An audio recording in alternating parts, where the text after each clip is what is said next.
All right.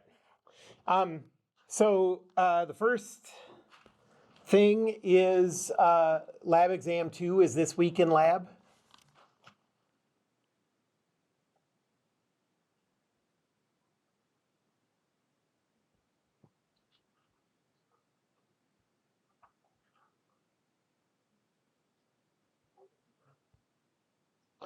And just like the last one, you have the whole period to work on it, but it's not going to take you anywhere near that long. And once you're done, you can just leave. Any questions about the lab exam? Okay. It's just the lab stuff? Just lab, yes, that's right. Yes? I don't know if I can ask this, but the same way there were like printed pictures on the odds and ends, were there like printed pictures on this lab exam? That is eligible, yeah. Yep. I don't really think there are, as I think back on what's on there, but yeah, it's just basically like whatever you had to do in labs, you should be ready for those kind of questions. Any other questions about it? Okay, and then the second thing is, I know I'm a little late getting your exams back to you. Sorry about that. I don't have them today, but I definitely think I'll have them on Wednesday. So, okay. Does anybody have any homework questions you'd like me to go over?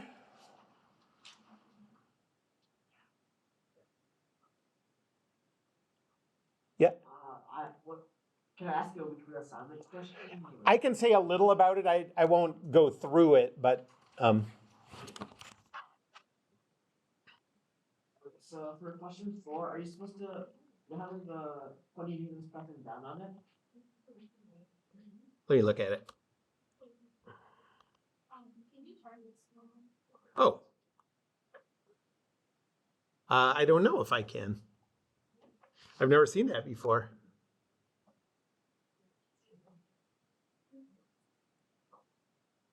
I don't know what the problem is there.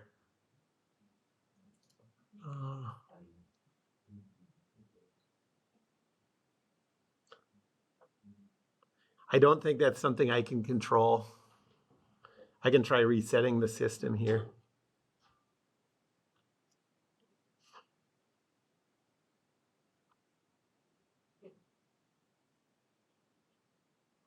Was it on ever, or it just never went on? Okay. Other classes too? I mean, usually this is on, right? Yeah. Okay.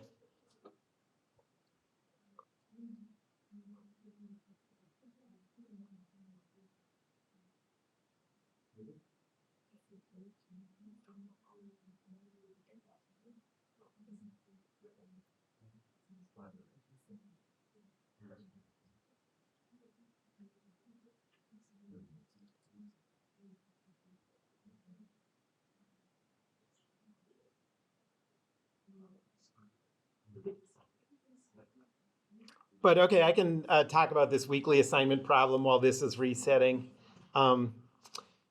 So number 4,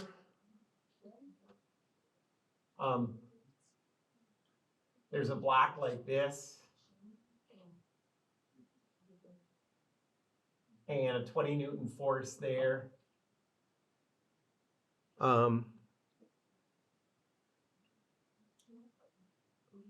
And you have a coefficient of friction of 0.2. And you had a question about the 20 Newton force? Yeah. Wait, do you have to find the end to that Newton, or do you just treat it as -20? Yeah, you have to find it. It's not going to be 20. Oh. Yeah, you have to calculate it. So just go through the steps, like there's going to be a weight force. Go around the boundary and look for contact. Follow the rules at each contact point, of what kind of force it is. And then once you have that, just use the equations to calculate stuff.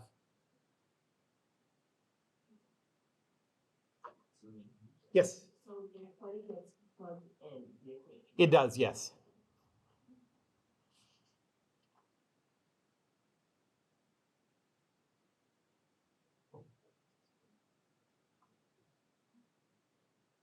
Any other homework questions?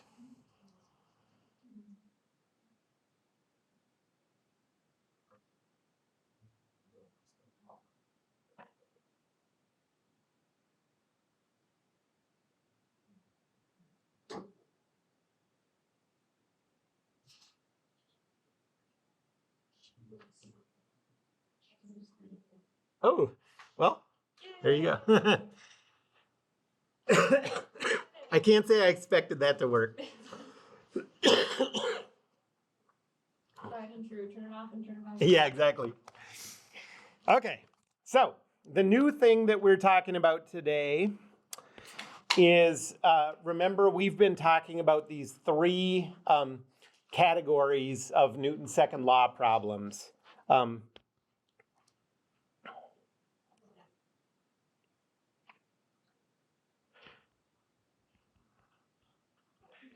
The first one was when you have collections of bodies that move as a single body. Let's say collections of bodies that move together.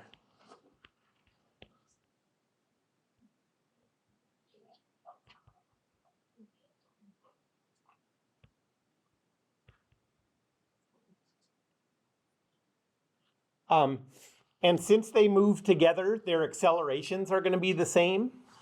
And so the approach that we take on those kind of problems, you know, an example of this would be like a case where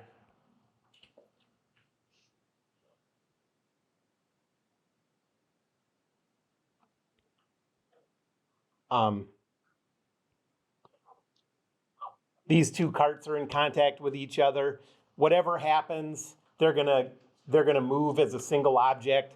And so we isolate both of them as a single thing, calculate the acceleration, and then go and isolate the individual things. The second type of problem we talked about is rolling and sliding on inclines.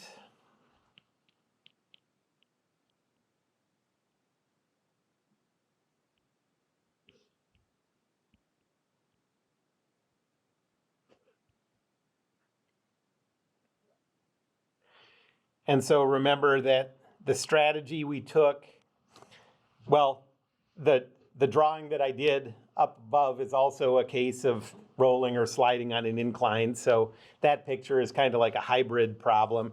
But remember that the way we always do these things on inclines is we choose the y-axis out of the surface. That makes the x-axis along the surface. And I went through that list of how that helps us, how that hurts us. The one thing that it makes more difficult is that you have to figure out the components of the weight force. It always used to just be in the negative y direction, now it's not. And now we're on the third one of these, which is collections of bodies with different accelerations.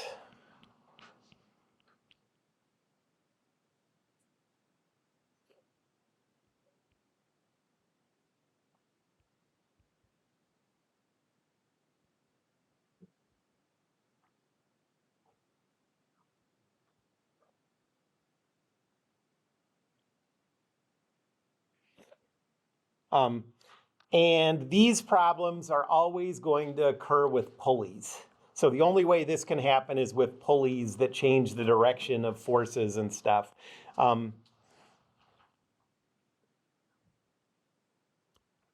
And so, like, for example,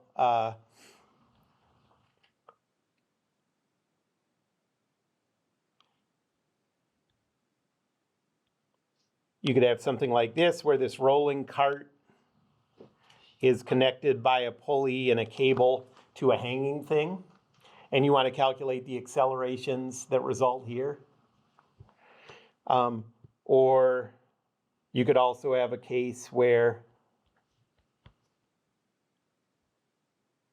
you have a pulley hanging from the ceiling and two objects connected to a cable like this, and you want to calculate the accelerations. And so I'm going to start out, I think this is how I did the last ones also. I'm just going to give kind of I just have a 3-step sort of flow of how you do these problems, and then we'll do a couple of example problems.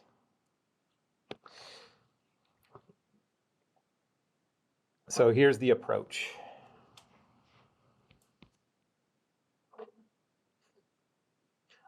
So first, we're going to isolate one body, and it doesn't matter which one you do. So choose one body to isolate.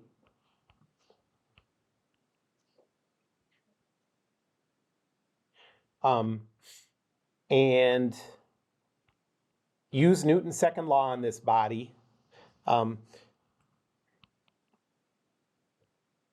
With its acceleration as either, so these are the only two possibilities you're going to have to worry about. A0 if it's moving along its x-axis, or 0A. So you don't have to think at all about whether it's moving in the positive, accelerating in the positive or negative direction. This is just how you're going to represent the acceleration.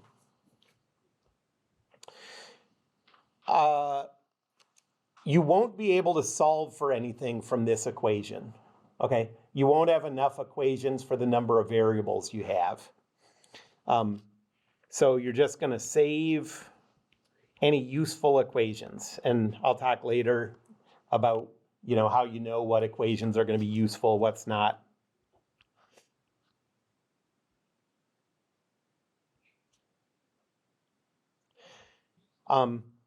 Then the second step, this is kind of the big one. This is where the tricky thing comes in.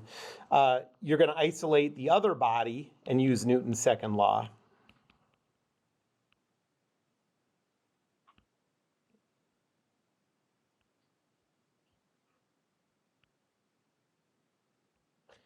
But this time you do have to think about the signs of the accelerations.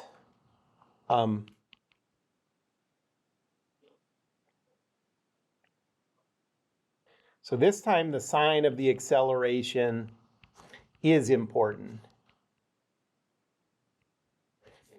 And the way that you can think about it is, imagine that first body from step 1. Imagine that you move that, like say, an inch in its positive direction. So if you move body 1 an inch in its positive direction, where does the other body go? Does it go an inch in its positive direction or an inch in its negative direction? Okay, and that's going to matter.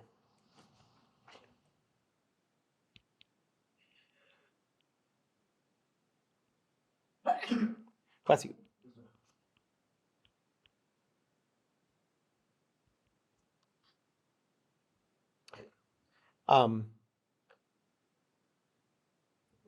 Again, you're just going to save the useful equations.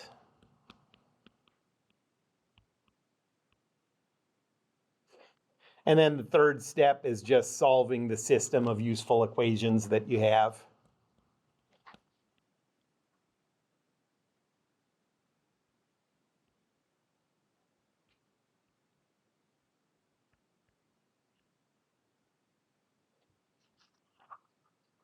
Okay, so I'm going to start out with an example where one body is moving along a horizontal surface.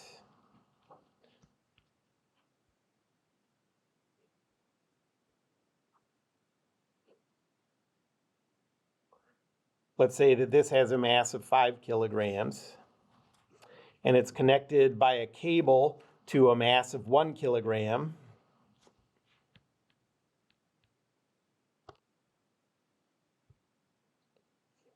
And let's say we want to know what's the acceleration vector of the 1 kilogram mass.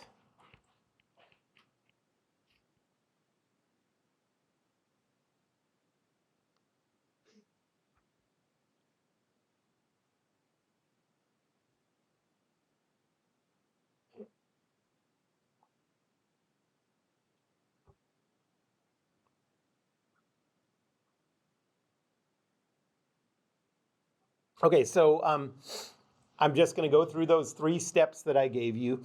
the first step is to choose one of these bodies to isolate. I'm going to choose the 5 kilogram mass to isolate first.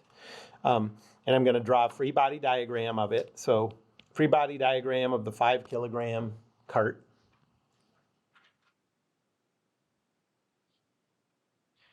There's a weight force that always goes straight down.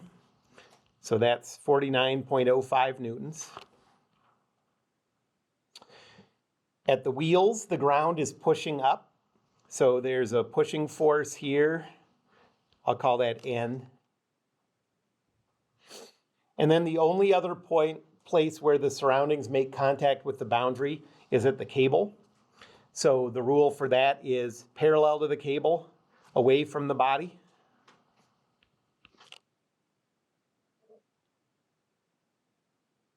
Any questions about that free body diagram? And now I'll go to Newton's second law. So this says 0, negative 49.05 plus T0. That, nope, one more force, plus 0, N.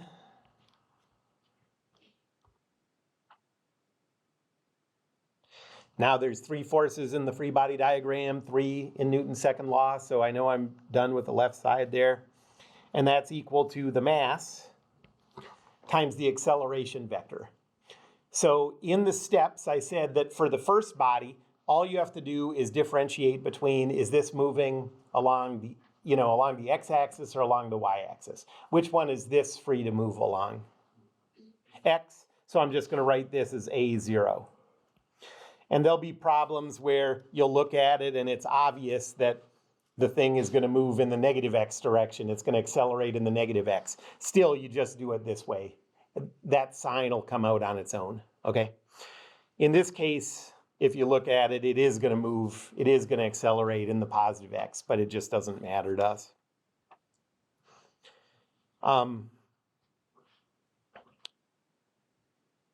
Oh, let's calculate one more thing too. So we wanted the acceleration vector of the 1 kilogram mass. Let's also calculate the tension in that cable.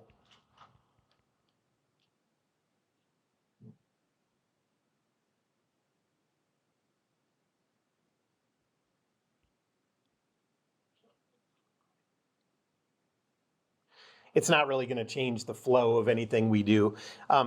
Okay, so what's useful and what's not useful? We're looking for stuff related to acceleration and stuff related to the cable tension.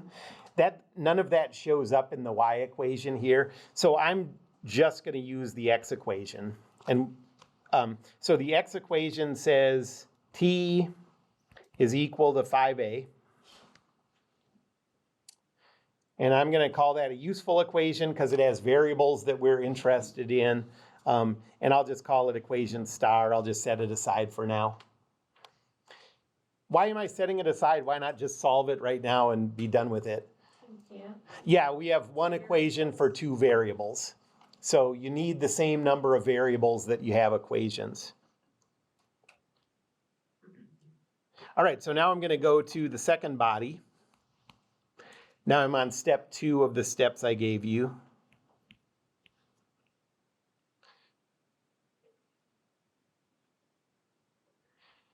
There's a weight force down of 1 times 9.81. There's a cable force, so that's parallel to the cable, away from the body. It's the same cable as the first one, so I'll label it with the same variable. Any questions about that free body diagram?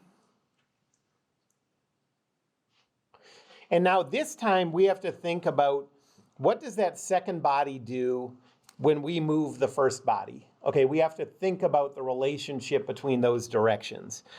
So if that first body moves an inch in its, well, what's its positive direction?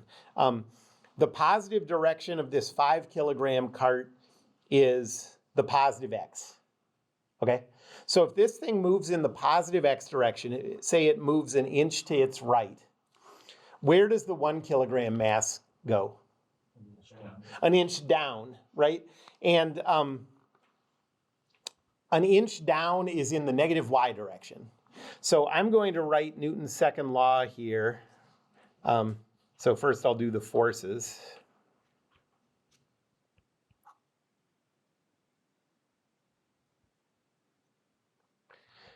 And I'm going to set this equal to the mass times. Now, since we figured out that the first body moving in its positive direction corresponds to the second body moving in the negative y direction, I'm going to write this acceleration as 0, negative a. Okay, so this comes from the fact that if body 1 moves in the positive x direction, body 2 moves in the negative y direction.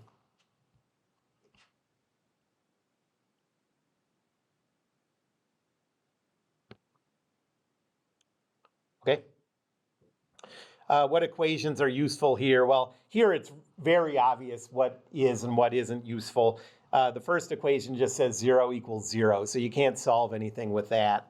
The y equation, though, says t minus 9.81 is equal to negative a. Okay, so this is our second useful equation. I'll call this equation 2 star. And now we're just trying to solve for a and t.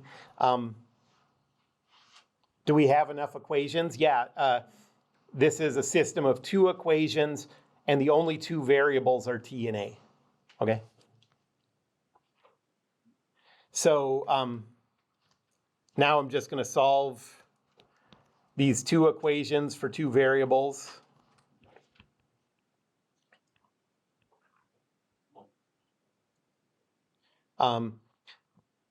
T is equal to 5a, so I'm just going to plug 5a in for t in the second equation. So 5a minus 9.81 is equal to negative a. And so this says 6a is equal to positive 9.81. And so a is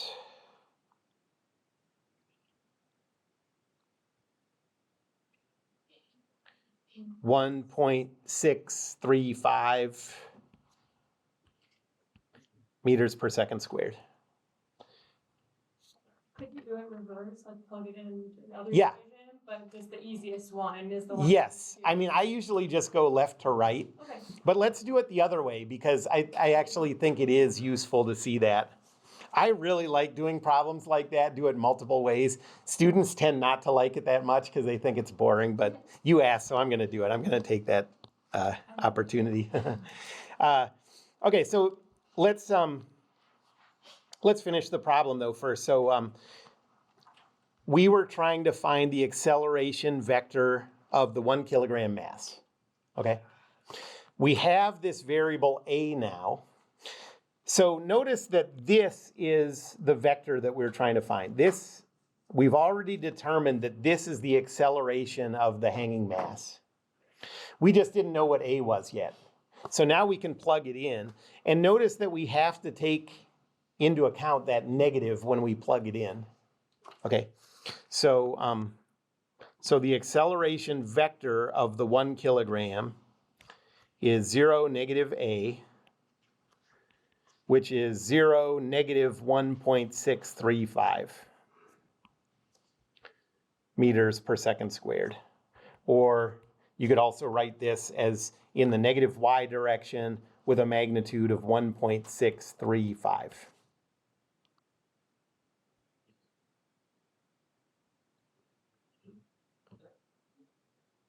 Okay, so that's part A. Part B is we're trying to find the tension in the cable.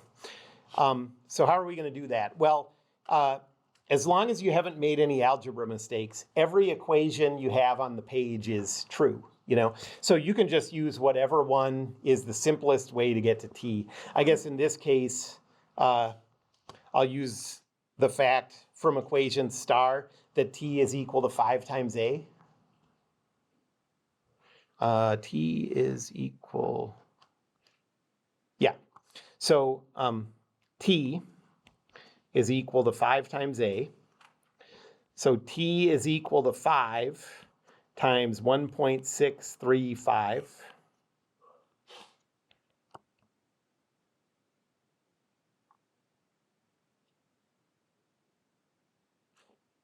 And so T is equal to 8.175 newtons. And so if you tried to do this, make this setup with a string that could only withstand 5 newtons of force, then the string would break. If you had something that could withstand 10 newtons of force, the string wouldn't break.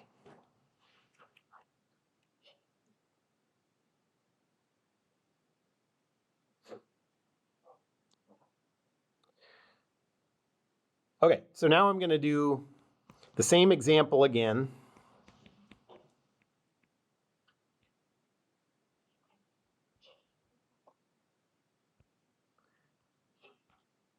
But I'm going to start with the 1 kilogram.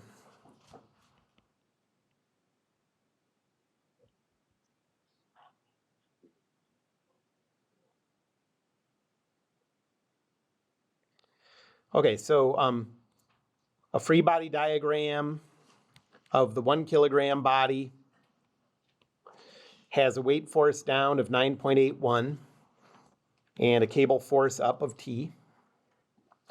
And Newton's second law says 0T plus 0 negative 9.81 is equal to the mass times the acceleration. This is the first body, so all we have to do here is determine whether it can move along X or move along Y. Which one is it in this case? Y. And so I'm just going to write this as 0A. And what I want you to notice is this equation compared to the one, the way I did it last time, I had a 0 negative A before. Now I have a 0A. Okay, so they don't look exactly the same. But what we're going to see is that last time we got a value for A of positive 1.635. This time the math is going to give us a value of negative 1.635. And so the meanings are going to be exactly the same once you put them back into the vectors. Okay. Wait, why is it positive A this time? Because this is the first body that I chose to isolate. And if you look at the steps here, step 1 says you're either going to write it as A0 or 0A on the first body. It's on the second body that you have to think about the directions a little more. Okay?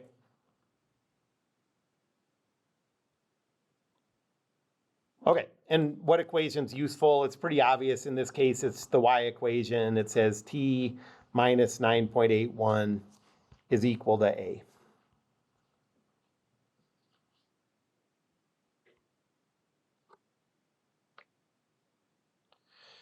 And now I'll go on to the free body diagram of the 5 kilogram.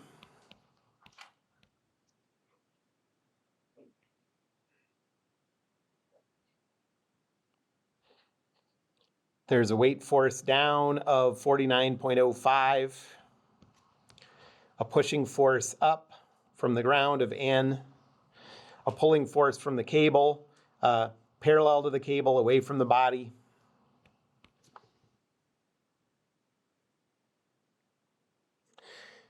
And Newton's second law says T0 plus 0 negative 49.05 plus 0N is equal to the mass times the acceleration. And now we have to think, okay, if that first body moved an inch in its positive direction, which this time means an inch up, which way does the 5 kilogram mass have to go? It has to go an inch to the left. So this time, right, this acceleration is going to be negative a0. Anybody have any questions about that? You follow what I'm talking about there?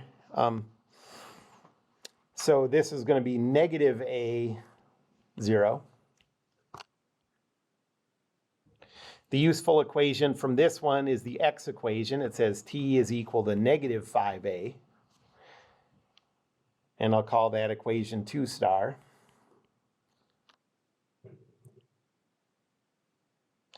And now I'm going to solve equations star and 2 star. And I guess I'll do it kind of the same way. I'm going to plug negative 5a in for t. So we have negative 5a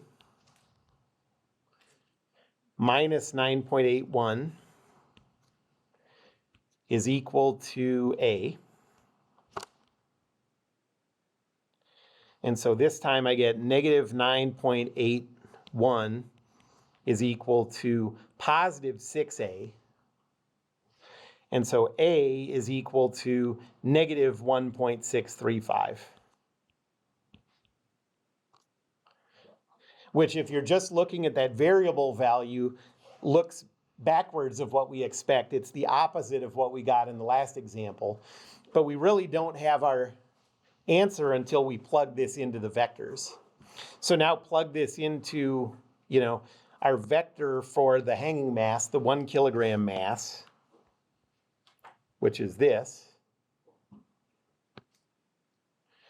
And what you get is that the acceleration vector of the 1 is equal to 0a, or 0 negative 1.635.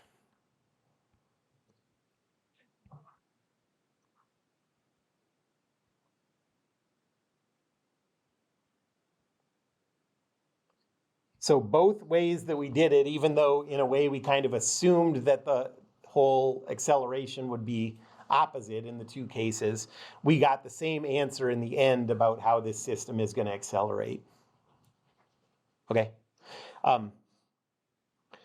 By far the trickiest step in these problems is the step on the second body of deciding, okay, if the first one moves in its positive direction, what happens to the second body? Okay. And if you don't get that right, it's not a catastrophe. You lose like a point on that problem or something. As long as you do the other stuff right, you can still get a good score. But this is the trickiest part.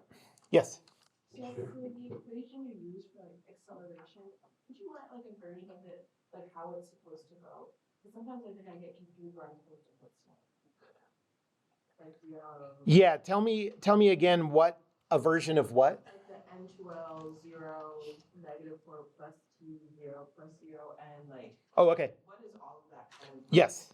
So Newton's second law says add up all the forces on the body, and that's equal to the mass of the body times the acceleration vector. So the left side of Newton's second law, you're just putting in each individual thing that's in your free body diagram.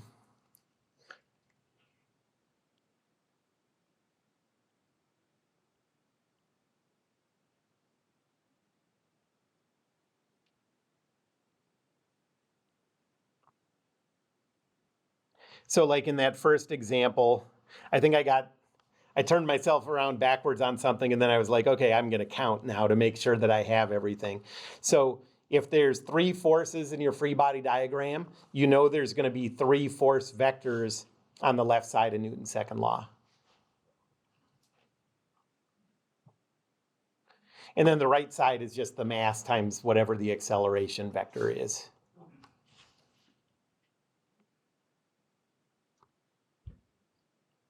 So how do you decide where the 0 goes in the equation? Oh yeah. So really that's all just back to the vectors assignments that you did, where if you know that you have a vector that's going this direction and it has a magnitude of 50. Say this is the x direction, and this is the y direction. What are the components there? I guess the shortest answer that's always right is put the tail of the vector you're drawing at the origin, and the components of the vector are the coordinates of the head of the vector. So in this case, since the head is here, you can see that it's 50 units along the positive x-axis. So that vector would be positive 50, 0. But remember I think there's like 6 or 7 or something vector problems I had you do once a long time ago. That's really all you're doing here is just using the coordinate system to, it's really just a matter of coming up with coordinates, you know?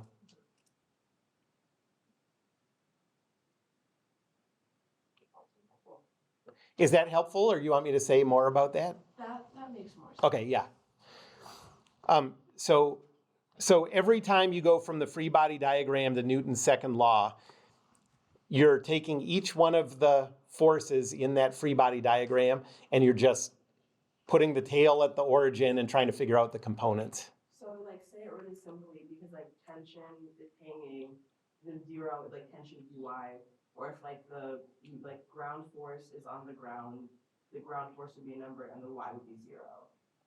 So let's see. Well, let's think about this one. So we have these 3 forces, a downward force of 49.05, an upward force of N, and a horizontal force T. So one by one, we'll just go through those. So we have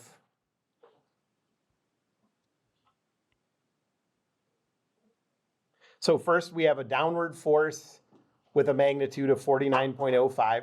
So I'm going to put the tail at the origin. And the length is 49.05. And you're just trying to think about what the coordinates are of the head of that vector. Since you've gone in the negative y direction and you haven't gone in the x direction, that's 0 for x and negative 49.05 for y. And then for the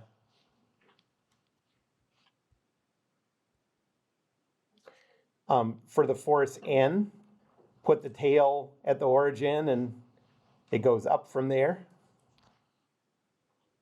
This time the magnitude is N. We don't have a number value for that, but you know that the coordinates of the head of this vector are 0 for x and n for, positive n for y. And then the last one,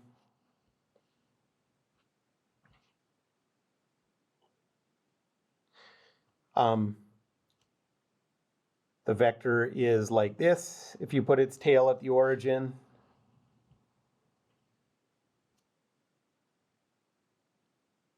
And the length is t. So the coordinates of the head are 0 for y, t for x. T for x, 0 for y.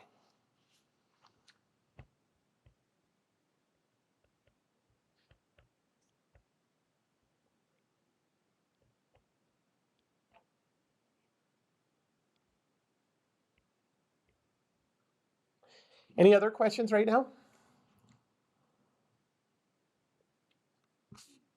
Okay, let's do another one.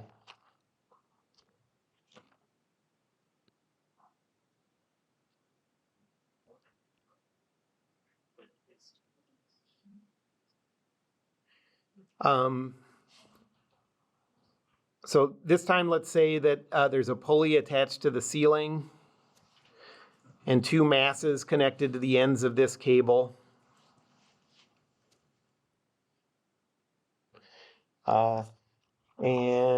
Let's say that this one is 3 kilograms and this one is 4 kilograms.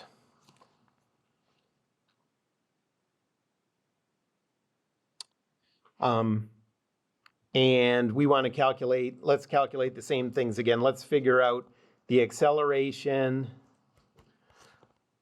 of the 3 kilogram mass and the tension in the cable.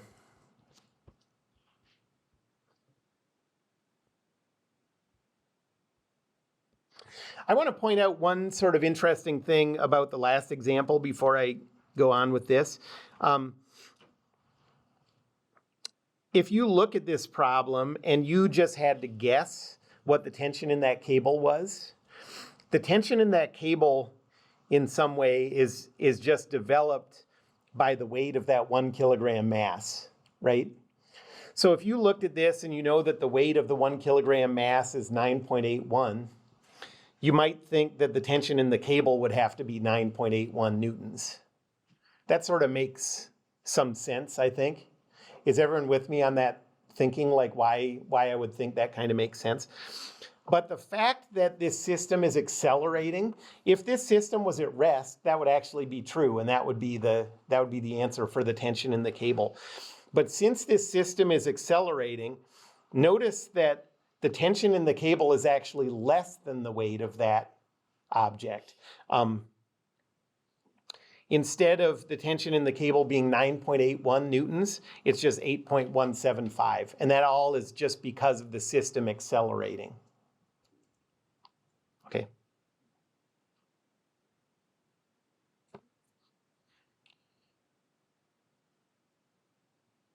Okay, so I'm going to start out by isolating the 3 kilogram object.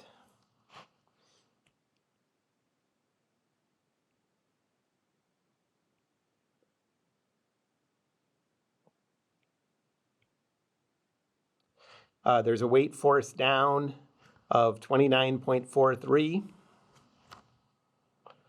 and a pulling force up parallel to the cable away from the body, and the magnitude here is T. And there's nowhere else the surroundings contact the boundary, so this is it for the free body diagram.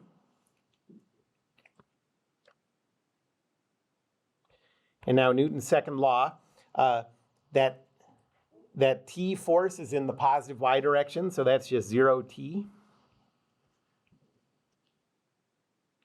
The weight force is in the negative y direction, so that's 0, negative 29.43.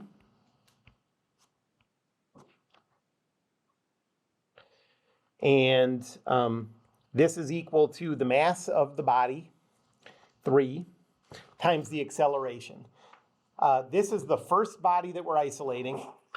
Oh, Jesus. What a mess. Later. Yeah, exactly. Okay, so for the first body you isolate, all you have to think about is it free to move in X or Y? You don't have to think about directions. Right? You don't have to think about plus or minus, I mean by directions. So is this thing going to move in X or Y? Y, that's right. So I'm just going to write this as 0A.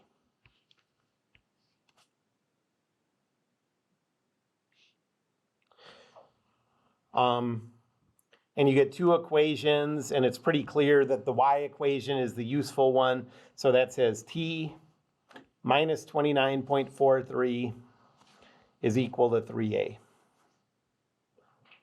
And I'll set that aside.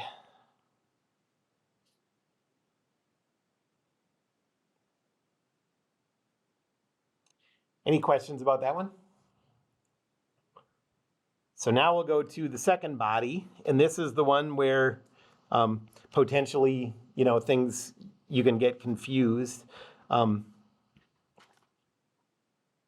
So for the 4 kilogram body, we have a weight force down of 4 times 9.81, so that's 39.24. And then we have a cable force up again.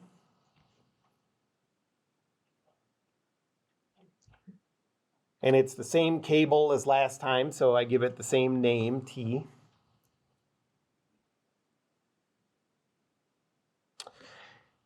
And now Newton's second law.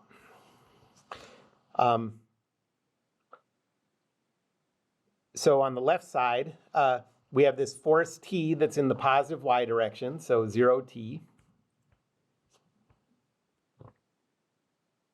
39.24 is in the negative y direction. So that's 0, negative 39.24.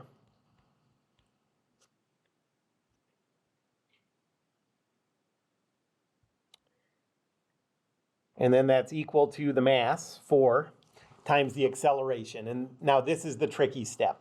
So if our first body, the 3 kilogram body, moved an inch in its positive direction, where would the 4 kilogram body go?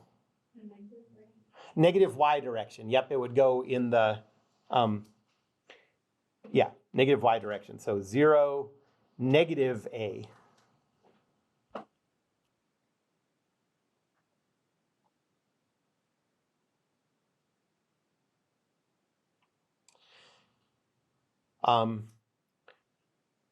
The useful equation here is y.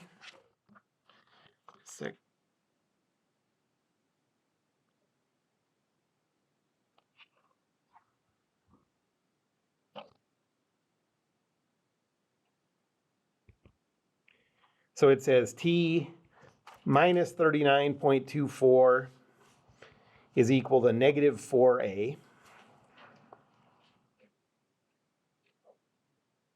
And I'll call that equation 2 star.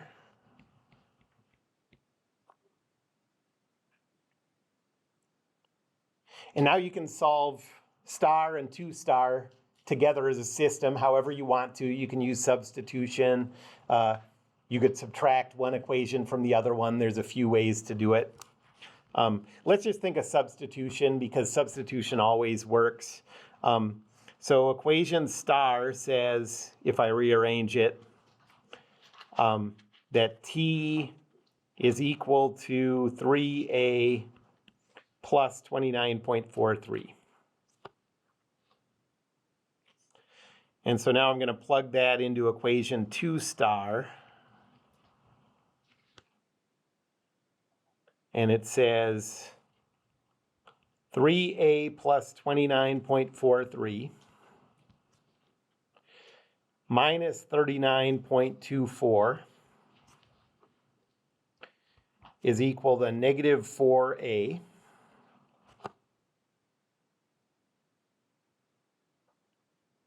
And if you do the algebra, you get that 7a is equal to 9.81.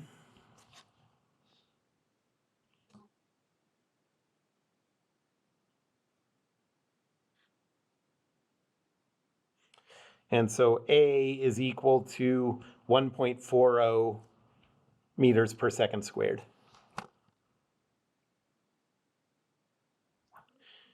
Okay, we wanted the acceleration vector of the 3 kilogram body. So I'm going to plug it into the acceleration that we gave for the 3 kilogram body. That's this one. And you get that the acceleration vector for the 3 kilogram is 0, positive 1.40, or in other words, upwards at 1.40.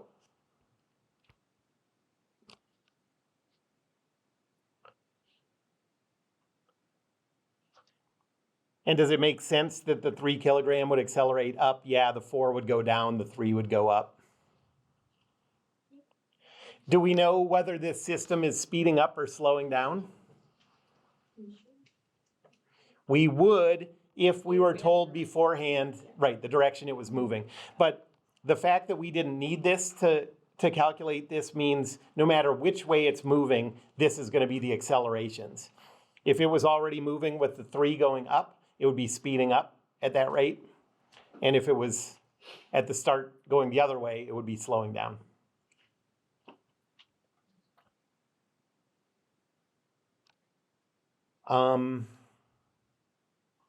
I guess maybe I won't do a full problem on this, but I do want to say one thing about, so this is a mini example. I'm not going to go through the whole thing. But let's think about a setup like this.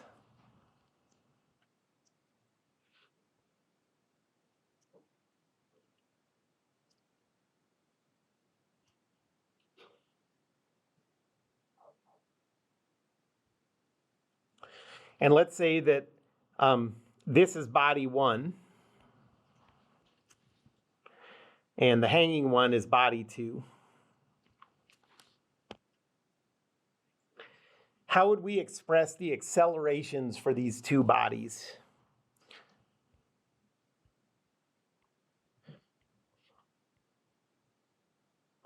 Well, remember that for the first body you choose, all you have to do is decide between the x-axis and the y-axis. So is body 1 going to move along the x-axis or the y-axis?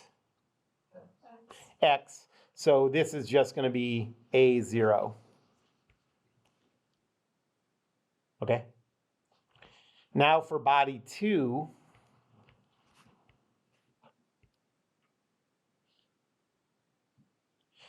if body 1 moves an inch in its positive direction, that's an inch to the right.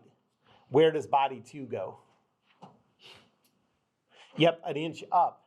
And so in this case, you know, in the 2 examples I've done so far, we've had negative signs that have come up.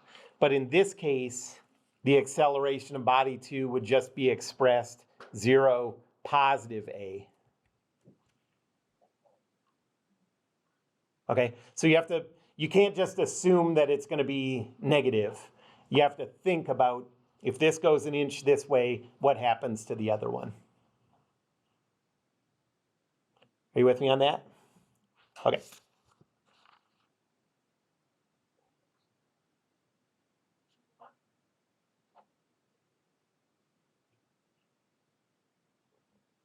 Oh, I have a kind of a cool example. Am I going to do this?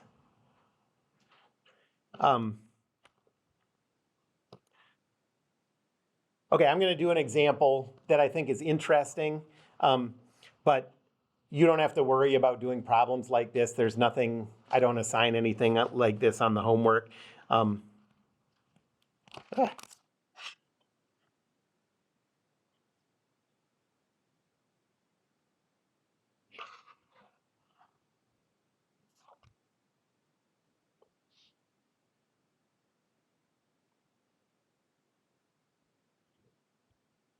Okay, so this is pulley advantage.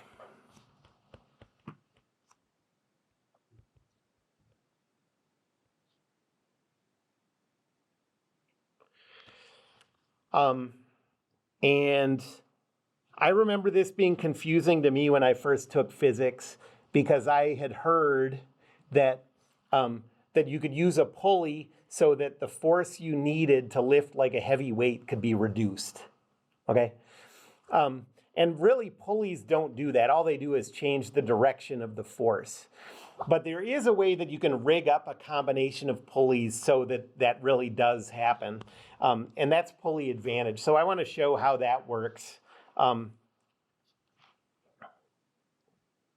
So if pulleys are used in a specific configuration,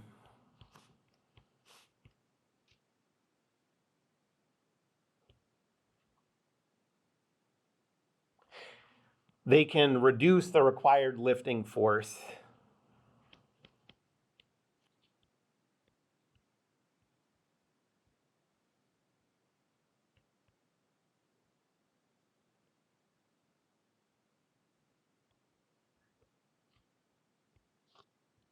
So here's the configuration.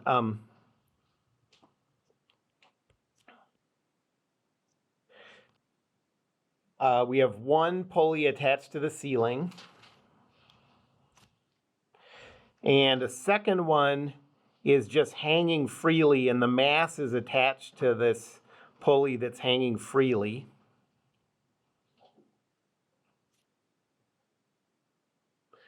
Gotta move this over a little.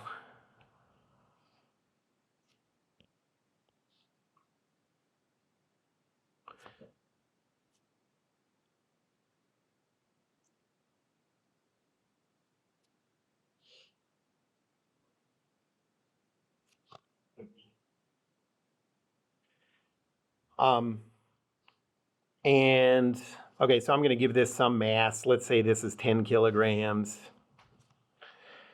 And let's say that this cable tension is T, and we want to know what this T is required to be. So what T is required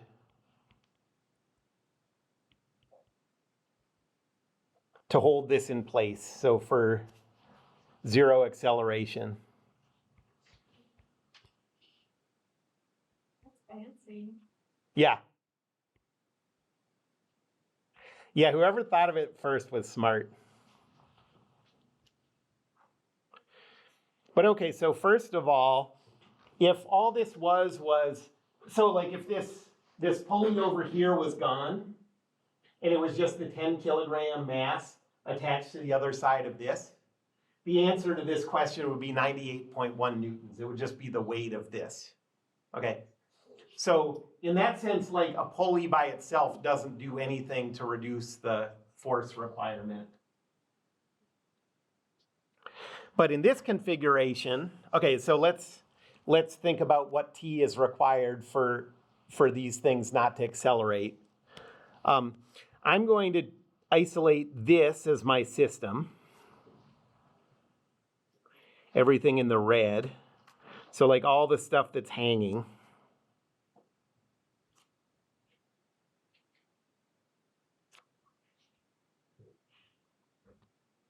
So what I'm including is the bit of cable that goes underneath the pulley, underneath the hanging pulley, and the pulley and the mass, okay?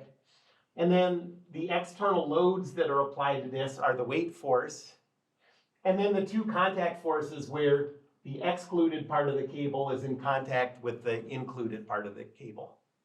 Okay, so if you think about it that way, it's pretty easy to figure out what forces are applied. It's just two pulling forces here and here. And since it's the same cable as this, those have to have the same T as this. And then just the weight force.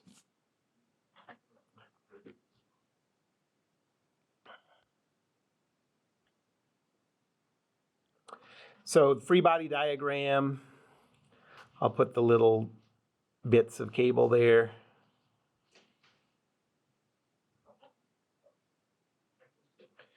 We have a weight force down of 98.1.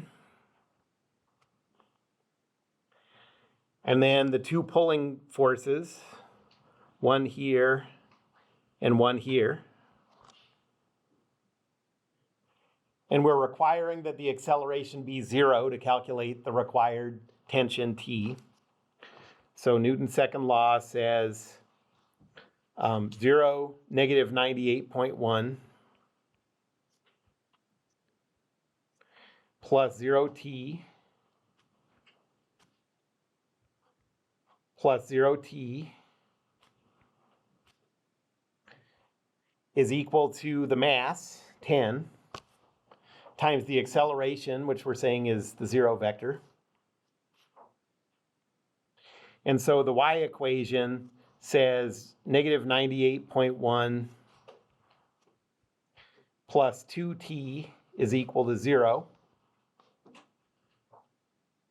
So 2t is equal to 98.1.